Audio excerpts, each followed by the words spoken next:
Your attention, please. The following emergency bulletin may affect your area. Listen carefully.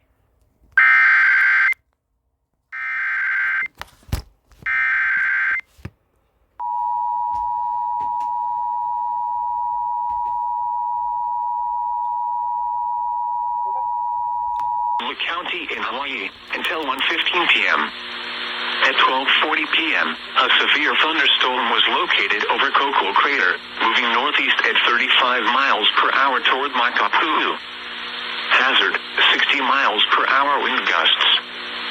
Source, radar indicated. Impact, expects damage to roofs, siding, and trees. Locations impacted include Hawaii Kai and Kalama Valley. For your protection, move to an interior room on the lowest floor of a building.